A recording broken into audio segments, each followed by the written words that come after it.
Livro do Céu, volume 1, capítulo 47. Livro de Serva de Deus, Luísa Picarreta. Preparativos finais para o casamento místico. Agora, nessas saídas que o Senhor me fez fazer, às vezes Ele renovava para mim a promessa do casamento já dito. Quem pode dizer os ardentes desejos que o Senhor incutiu em mim para realizar este casamento místico? Muitas vezes eu o solicitei dizendo: esposo mais doce, apresse-se, não fique mais na minha união íntima contigo. Mas vamos nos apegar a laços mais fortes de amor para que ninguém possa nos separar, nem por momentos simples. E Jesus agora me corrigiu por uma coisa ou outra. Lembro-me de um dia que ele me disse: tudo o que é terreno, tudo você precisa tirar, não apenas do seu coração, mas também do seu corpo. Você não pode entender como o menor impedimento é prejudicial do amor terreno é para o meu amor. Eu imediatamente disse a ele: se eu tiver mais alguma coisa para levar, diga-me, estou pronto para fazê-lo. Mas enquanto dizia isso, senti que tinha um anel de ouro no dedo, representando a imagem do crucifixo. Eu imediatamente disse a ele: santo esposo, você quer que eu o tire? E ele me disse: o amor receberá seu coração. Então isso não é necessário. E eu o tirei prontamente. Finalmente chegou o tão esperado dia. Depois de um pouco de sofrimento, lembro-me de que havia poucas faltas no ano em que eu estava continuamente na cama, e era o dia da purificação de Maria Santíssima. Na noite anterior a esse dia, meu amante Jesus se mostrou todo alegre, aproximou-se de mim, tomou meu coração em suas mãos e olhou para ele, olhou novamente, espanou-o e depois devolveu novamente para mim. Então ele vestiu-me com uma túnica de imensa beleza, parecia-me que o fundo era uma pedra de ouro manchada de várias cores. Então ele pegou 2 gemas como se fossem brincos e os colocou nas minhas orelhas. Então ele adornou meu pescoço e braços e envolveu a minha testa com uma coroa de imenso valor, tudo enriquecido com pedras preciosas e gemas, tudo brilhando com luz. E parecia-me que aquelas luzes eram tantas vozes que ecoavam entre elas em notas claras, falavam da beleza, do poder e força, que todas as outras virtudes do meu noivo, Jesus. Quem pode dizer o que eu entendi e em que mar de consolação estava minha alma? É impossível poder dizer. Agora, enquanto Jesus passava os braços em volta da minha testa, ele me disse: noiva muito doce, eu coloco esta coroa em você, para que não tenha nada que valha mais a pena do que ser minha noiva. Mas depois que o casamento terminar, eu levarei a coroa ao céu para reservá-la para ti, após a sua morte. Finalmente, ele pegou um véu e com isso tudo me cobriu da cabeça aos pés e depois me deixou. Parecia-me que aquele véu havia um grande significado, porque os demônios, ao me verem cobertos com esse véu, continuavam tão assustados e com tanto medo de mim que escapavam dos rituais posteriores. Os próprios anjos também estavam com tanta veneração que eu mesma fiquei confusa e cheia de vermelhidão. Livro do Céu, volume 1, capítulo 48, o casamento místico.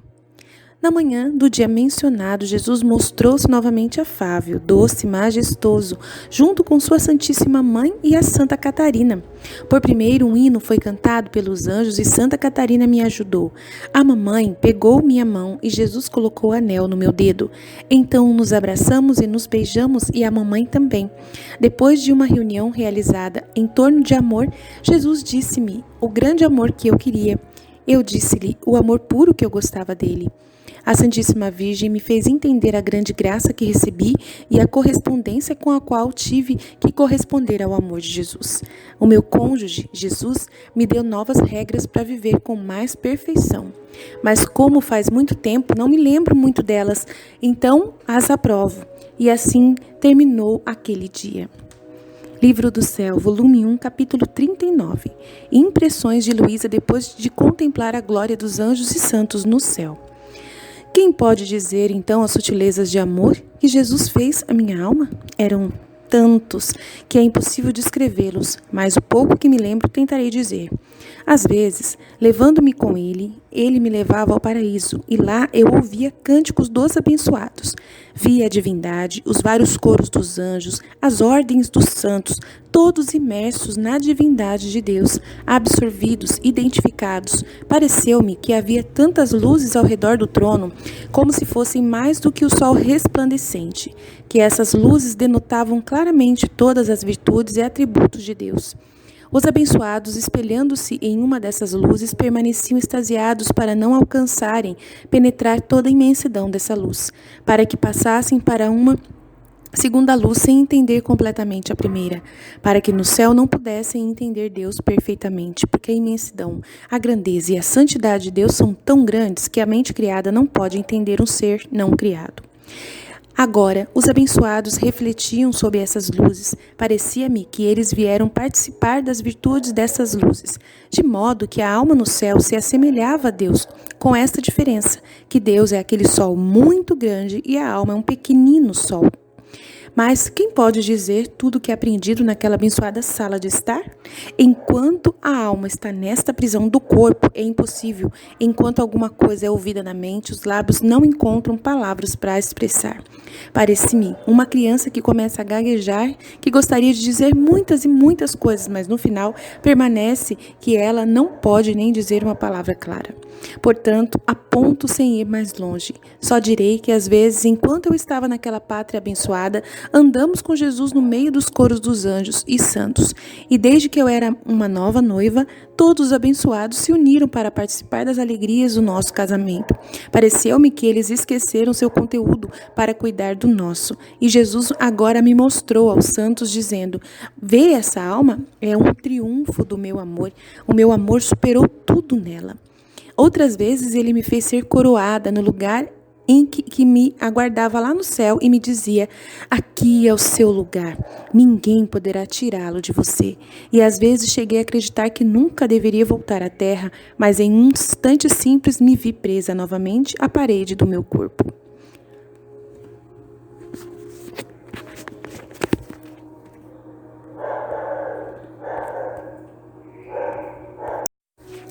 Livro do Céu, volume 1, capítulo 40.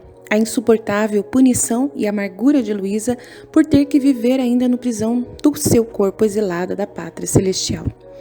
Quem pode dizer o quanto eu sofri com esse retorno? Para mim, parecia que o retorno das coisas do céu para as coisas da terra mostrava tudo sendo podre, insípido, irritante.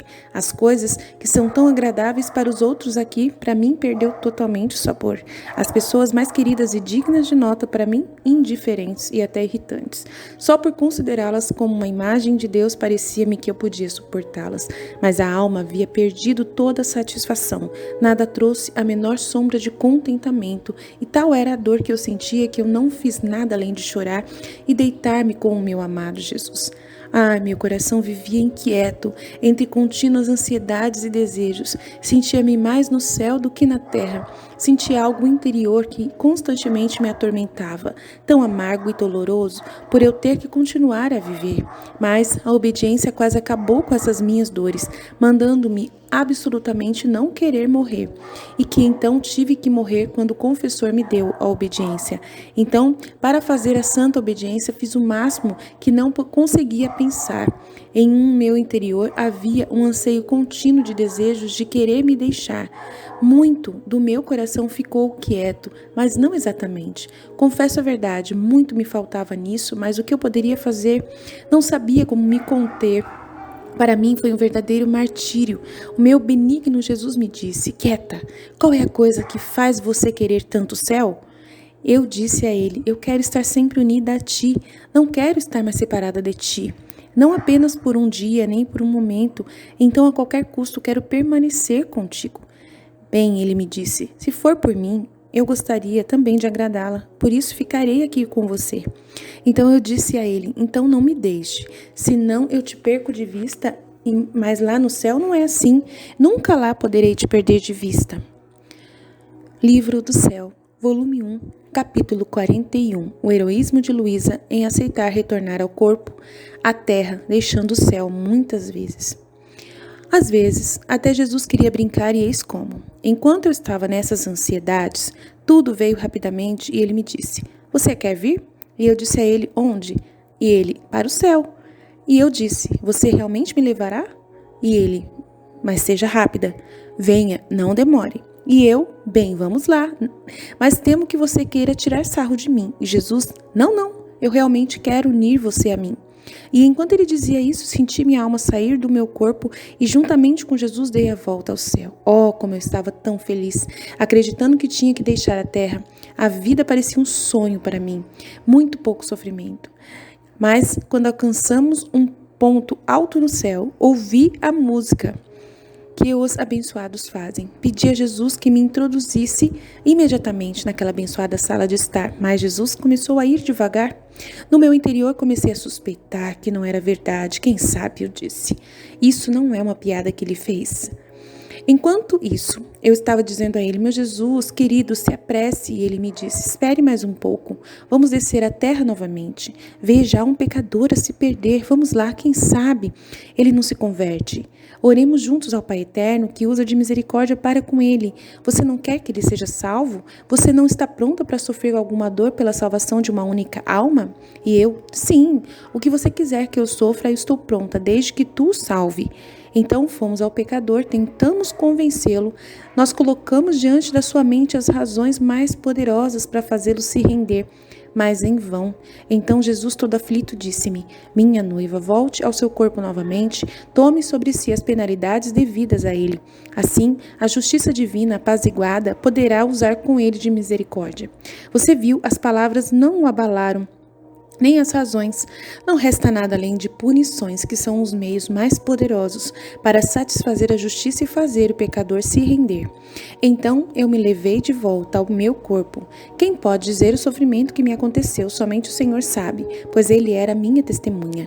Alguns dias depois ele me mostrou aquela alma convertida e salva. Oh, quão feliz Jesus e eu estávamos. Quem pode dizer quantas vezes Jesus fez essas piadas? Quando chegamos ao ponto de entrar no paraíso, às vezes mesmo depois de entrar já, agora ele disse que eu não havia me dado a obediência do confessor e, portanto, concordei em voltar à terra. E eu disse a ele: enquanto eu estava com o confessor, eu era obrigada a obedecê-lo, mas agora que estou com você, tenho que obedecer a ti, porque você é o primeiro de todos. E Jesus me disse: não, não, quero que você obedeça ao seu confessor. Então, para não demorar muito agora, por um pretexto, agora por outro, ele me fez voltar novamente à terra. E essas piadas foram dolorosas para mim. Basta dizer que me tornei desconfiada, tanto que o Senhor não permitiu mais que essas piadas punissem minhas impertinências. Livro do Céu, volume 1, capítulo 52. Jesus prepara Luísa para a renovação do casamento místico no céu, na presença de toda a corte celestial. Portanto, ele fala das virtudes teológicas, a fé. Nesse estado, do qual eu já disse, passei cerca de 3 anos, continuamente na cama. Quando certa manhã Jesus me fez entender que ele queria renovar o casamento, mas não na terra como a primeira vez, mas agora no céu, na presença de toda a corte celestial, para que eu estivesse preparada para uma graça muito grande. Fiz o máximo que pude para me dispor, de maneira alguma, já que eu não estava tão infeliz e inadequada para fazer qualquer boa sombra, precisávamos da mão do artista divino para me dispor, pois nunca teria conseguido purificar minha alma. Certa manhã, era véspera da festa da Natividade de Maria Santíssima, e meu sempre benigno Jesus veio até mim. Ele continuava indo e vindo o tempo todo, e agora ele me falou de fé e me deixou, e eu senti uma vida de fé sendo instilada em minha alma grossa, como eu sentia antes. Agora, após essa palestra de Jesus, sentia-a muito leve, de modo a penetrar em Deus, e então procurei poder, depois santidade e após bondade, e a alma ficou surpreendida em um mar de espanto, e eu disse: Deus poderoso, que poder resta diante de vós? Ó imensa santidade, que outra santidade, por mais sublime que seja, ousará aparecer diante de vós? Então me senti descer para dentro de mim e vi o meu nada, o nada das coisas terrenas, como tudo é tão distante de Deus.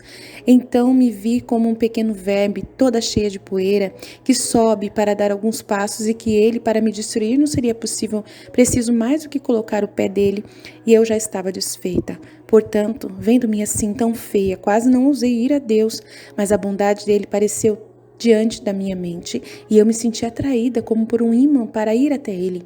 E eu disse a mim mesma: se ele é santo, ele também é misericordioso. Se é poderoso, também sua bondade é plena e suprema. Pareceu-me que a bondade o cercava por fora e o inundava por dentro. Quanto almejei a bondade de Deus, pareceu-me que ela ultrapassava todos os outros atributos. Mas então, olhando os outros, vi todos iguais em si mesmos, imensos, incomensuráveis e incompreensíveis para a natureza humana. Enquanto minha alma estava nesse estado, Jesus voltou e falou de esperança. Lembro de algo confuso, porque depois de tanto tempo é impossível lembrar com clareza, mas para fazer a obediência que ele quiser, direi o máximo que eu puder. Então Jesus disse, voltando à fé: para chegar é preciso crer. Quanto à cabeça, sem a visão dos olhos, tudo é escuridão, tudo é confusão.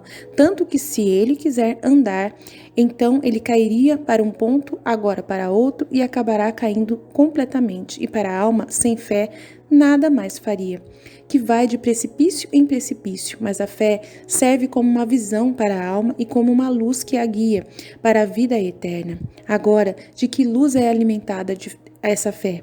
Da esperança. Agora, que substância é essa luz da fé e esse alimento da esperança? A caridade. Todas essas três virtudes são enxertadas juntas, de modo que uma não pode ficar sem a outra. De fato, de que serve ao homem crer nas imensas riquezas da fé se não espera por si mesmo? Ele vai olhar para elas, sim, mas com um olhar indiferente, porque ele sabe que elas não são para ele.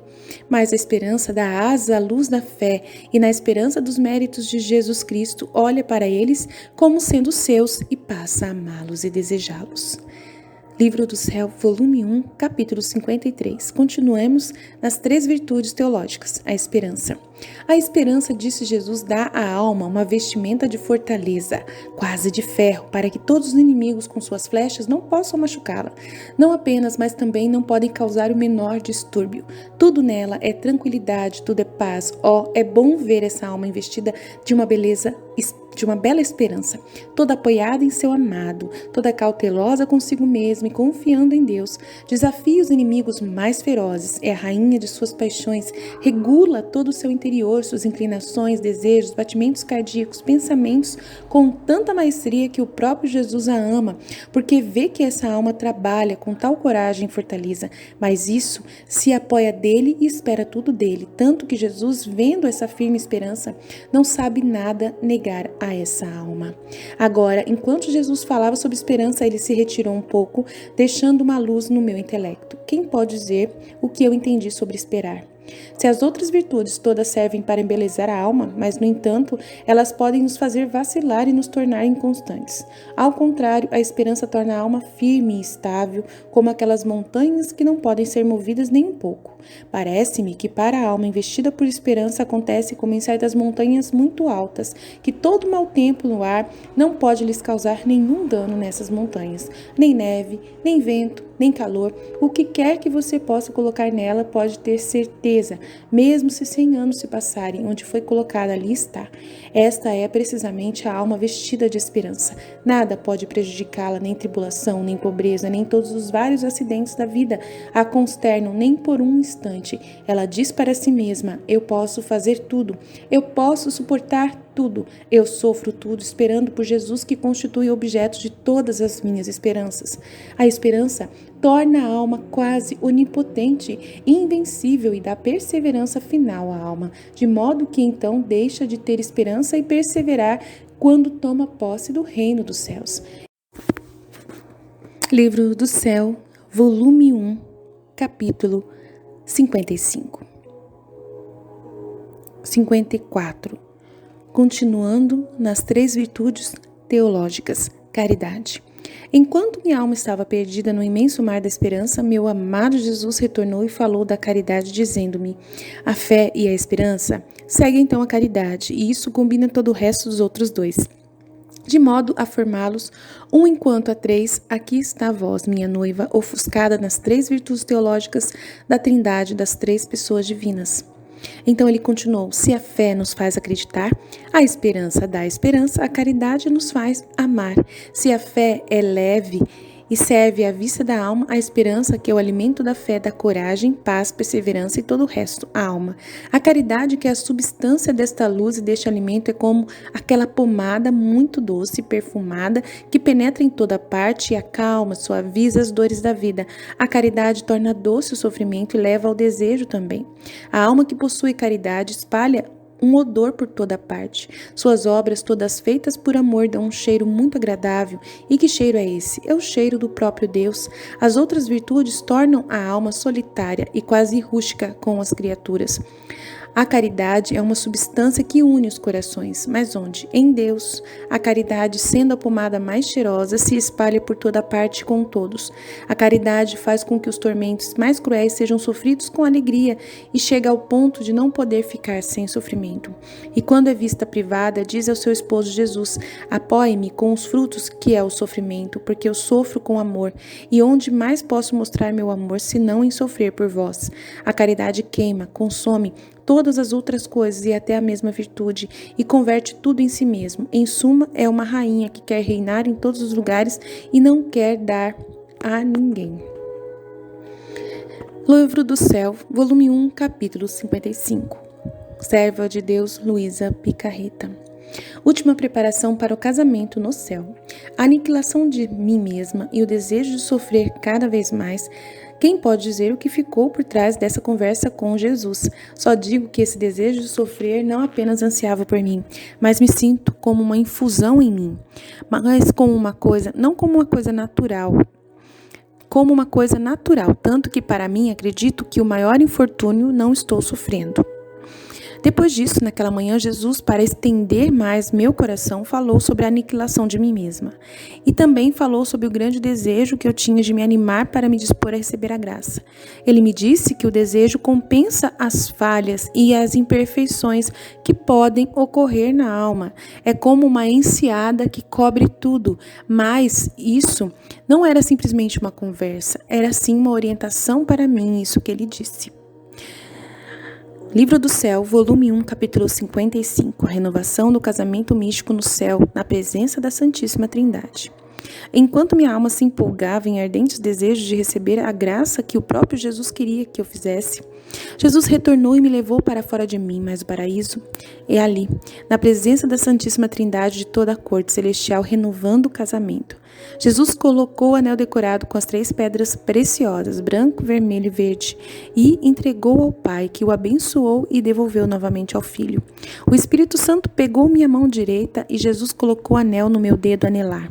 Então fui admitida no beijo dos 3 do povo divino, e nos 2 lados eles me abençoaram. Quem pode dizer minha confusão quando me encontrei diante da Santíssima Trindade?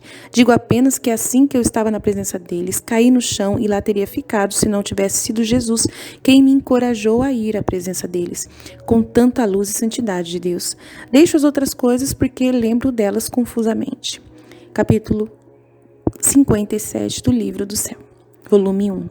A habitação das 3 pessoas divinas na alma, das quais elas tomam posse e as quais são dadas. Foi então que eles me deram o presente da vontade divina.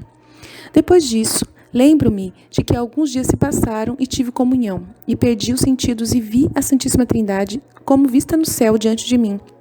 Implorei-me imediatamente diante da presença deles, adorei-os, confessei meu nada, lembro-me de me sentir tão enterrada em mim mesma que não ousei dizer uma única palavra, quando uma voz saiu deles e disse: não temas, tenha coragem, viemos para confirmá-la por nossa causa e tomar posse do seu coração. Com essa voz, dizia: vi que a Santíssima Trindade desceu ao meu coração e o pegou e formou seu assento ali. Quem pode dizer a mudança que aconteceu em mim? Eu me senti divinizada. Eu não vivia mais só, pois eles moravam em mim. Pareceu-me que o meu corpo era como uma habitação e que o Deus vivo vivia dentro dele, porque senti a presença real sensivelmente no meu interior. Ouvi a voz deles claramente, que veio de dentro do meu interior e ressoou nos ouvidos do corpo. Aconteceu exatamente como quando há pessoas dentro de uma sala que falam e suas vozes parecem claras e distintas, mesmo fora. A partir de então, eu não precisava mais procurar em outro lugar para encontrá-los, mas dentro do meu coração lá estava e eu o encontrei. Quando às vezes ele se escondia, eu procurava Jesus, andando pelo céu e pela terra, procurando o meu bem supremo e único. Enquanto eu estava no calor das lágrimas, na intensidade dos anseios, nas dores indescritíveis por tê-lo perdido, Jesus saiu então de dentro do meu interior e me disse: estou aqui com você, não estou procurando mais outro lugar. Eu, entre a maravilha e a alegria de ter encontrado, disse: mas Jesus, como? Toda essa busca que fiz para te encontrar e você aqui? Você poderia pelo menos me dizer, assim eu não teria ficado tão ansiosa. Meu doce bem, minha querida vida, veja como estou cansada, não sinto mais força, sinto-me fraca. Sustenta-me nos teus braços, pois sinto morrer. E assim Jesus me pegou nos braços e me fez descansar, e enquanto eu descansava, senti minha força perdida nele. Outras vezes, nessa ocultação que Jesus faz, eu fui em busca dele. Quando ele se fez sentir dentro de mim e depois saiu, não apenas Jesus, mas as 3 pessoas divinas, encontrei agora na forma de 3 crianças lindas e supremamente lindas. Agora um corpo e 3 cabeças distintas, mas do mesmo símile. Todas as 3 atraentes. Quem pode dizer a minha felicidade? Especialmente quando vi os 3 filhos e os segurei todos em meus braços. Agora beijei um, o outro, e por um deles fui beijada. E um apoiou-se no ombro, o outro no outro ombro, e um permaneceu na minha frente. E enquanto eu era abençoada por eles, maravilhada, estava prestes a olhar, e dos 3 encontrei apenas um. Minha outra maravilha, quando ele era esses 3 filhos, e que um pesava tanto quanto todos os 3. Senti todo o amor por uma dessas crianças, quando por todas as 3, elas me atraíam da mesma maneira.